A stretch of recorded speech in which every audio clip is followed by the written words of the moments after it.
Hi, I'm Coach Tracy Knight, and today what I want to talk about is how do you know when it's time to retreat and to regroup?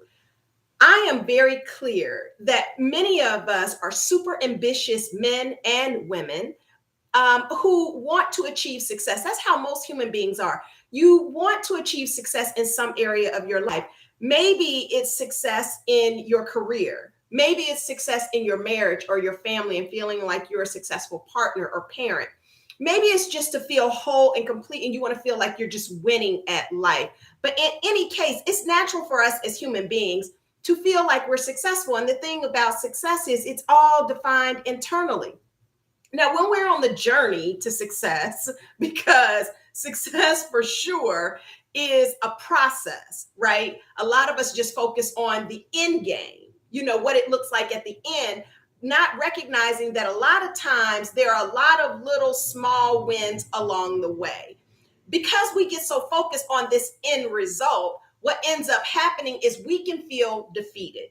And so we can feel like quitting and giving up. But the true mark of a master of oneself is to recognize that um, there are times for us to retreat and to regroup. When we are hitting up against life's ever changing circumstances, a friend of mine always says, when life be lifing, we all know what that means. When life be lifing, then there might be a time for us to just kind of take a pause. When I say to retreat, what I mean here is that we take time to retreat, to go within ourselves, to recenter, to reset, to get clear about what it is we're doing, and more importantly, why are we doing it?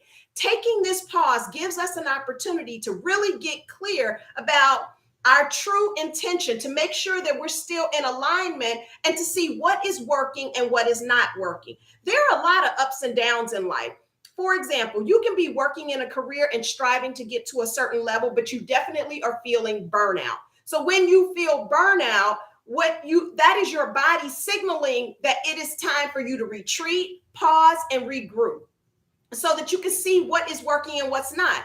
If you are staying up late at night, not getting enough rest because you're trying to get all the work done, pause. It's time to retreat and regroup and get a different cadence in life, because one thing is for sure: if you don't have your physical body, you will not be able to thrive in this life. Health is absolutely essential, and you cannot burn the candle at both ends. When your office, your work, your supervisor, the demands, the responsibilities are becoming too much, pause, retreat, regroup, figure out what's working, and be willing to let go of what is not.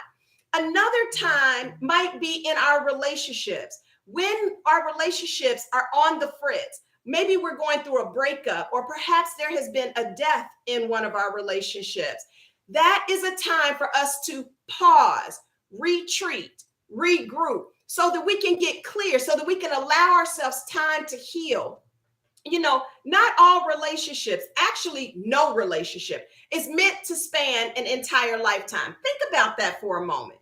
No relationship is going to be with you for the entire duration of your life. Short of you dying before your parents, there is no one who is going to be with you the entire journey of your life.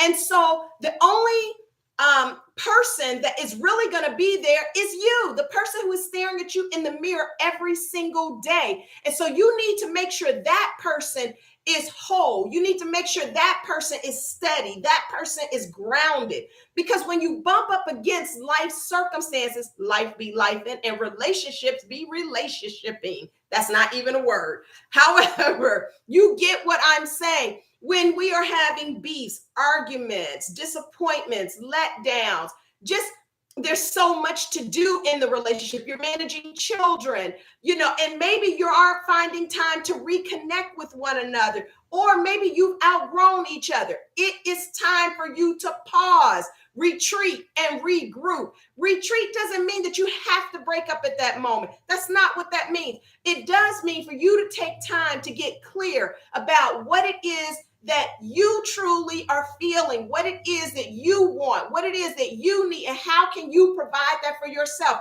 It is not your mate's responsibility to make you happy. No, that job is yours. But so many people delegate that responsibility to their significant other, and it becomes a burden for that person because it is virtually impossible. The most that you can do is to make sure that you all are in alignment, that you're in sync, that you spend quality time together, making sure that you are two people who are still traveling in tandem, because the life that you're living is yours and they're living theirs. But what makes a great relationship, a great partnership, is to make sure that you all are compatible and in alignment and moving in the same direction. You want your partner to be a friend. And so a friend is somebody that you can have amazing conversations with, that you spend time with. But what will happen, especially if we're on the verge of burnout, that will help, that starts to diminish our relationships. So if you're experiencing that, stop, pause, retreat, and regroup. Okay, so that you can get clear about what it is that you need and how to provide that, ensuring that your relationship is still in alignment for you. Maybe it's time for a career change. Let me tell you, we're in an age now where people are really taking control of their career, and I applaud that. But in order for you to really be clear as to whether or not your current job or currently career is really in alignment, you need to be clear about what your purpose is, what you're passionate about, what quality of life you want. Not all jobs, not all work environments are conducive for the type of lifestyle that you want. So a lot of times we weren't even thinking about that years ago, but now it is front and center. Recognizing that for some of us, we really do want to work from home. Others, we really want to work in an office. Some of us want a job where it's flexible enough where we more or less manage projects, opposed to working a steady 9-to-5 job. Whatever it is, you have to be clear about what it is that you want and making sure that your job aligns with that. You also want to make sure that the job tasks, the work that you do day in, day out, there's always going to be some of it that you don't really feel. But if 80% of it you enjoy doing, it feels in tandem, you feel like you're making a contribution, then what you want to do is then you can make sure, then you can see that this job is really in alignment for me. The culture of the organization, is that in alignment for you? And if it's not, can you be doing something to help bring that into alignment? But the only way to get there is to pause, stop, and retreat. Make sure that you are clear about what it is that you want in order to get the life, the career that you truly desire. Leaders, we have a lot of responsibility that we shoulder day in, day out. And in order to have an optimal life, we've got to make sure that we pause and take time to retreat and to regroup so that we can forge the path that is in alignment for us. I'm Coach Tracy Knight. I want to thank you for joining in with me, and I'll be back again with you soon.